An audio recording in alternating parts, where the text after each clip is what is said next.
I hate traveling alone. For me, when traveling alone, there is no catharsis, no escapism, no nirvana. I do get moments of peace and quiet, and the joy that comes with discovering new places. But I would rather travel with someone and share these experiences. Yet, born out of necessity, I take several trips alone, in India as well as overseas.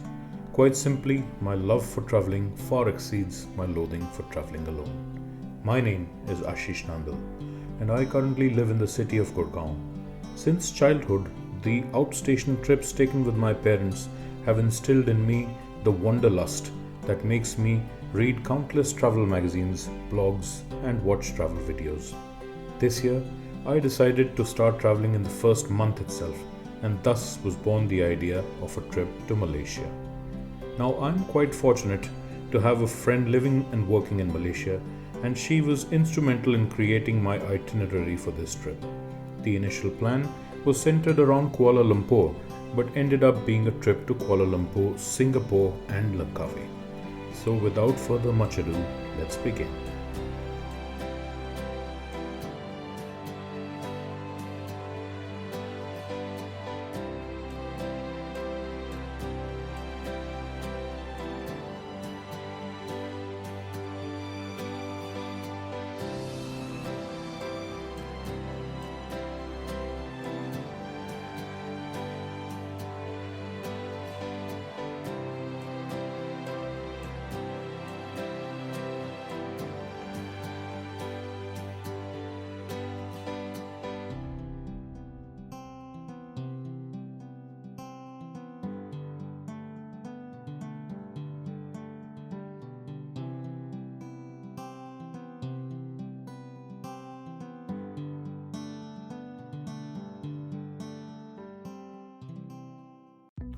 The Petronas towers are the tallest twin towers in the world and arguably one of Kuala Lumpur's biggest tourist attractions.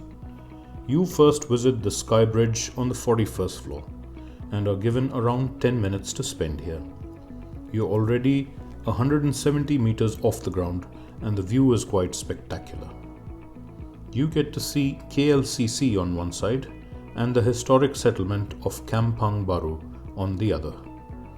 This is an oddity in the otherwise modern city of Kuala Lumpur, and roaming around the streets of this quaint village-style settlement would never belay the fact that this is prime real estate valued at over 1.4 billion US dollars.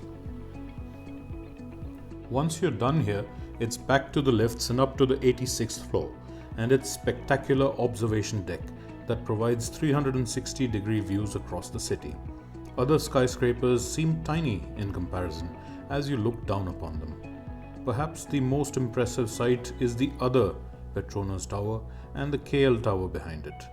There are Nikon binoculars available to see through, and if you focus them correctly, you can actually see visitors on the sky deck of the KL Tower up close through them. There is plenty of time to enjoy the views, and the trip down is very well organized. You end up going through the gift shop at the bottom, and most people prefer to buy some souvenirs from here.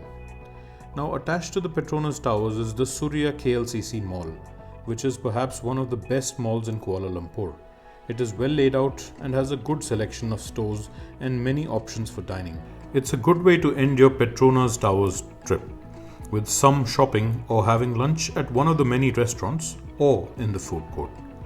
Join me again in the next video as we take a flight to Singapore and explore this beautiful country before coming back to dig deeper into Kuala Lumpur. If you like this content, please consider subscribing so you can be notified when the next video arrives. Thanks for watching.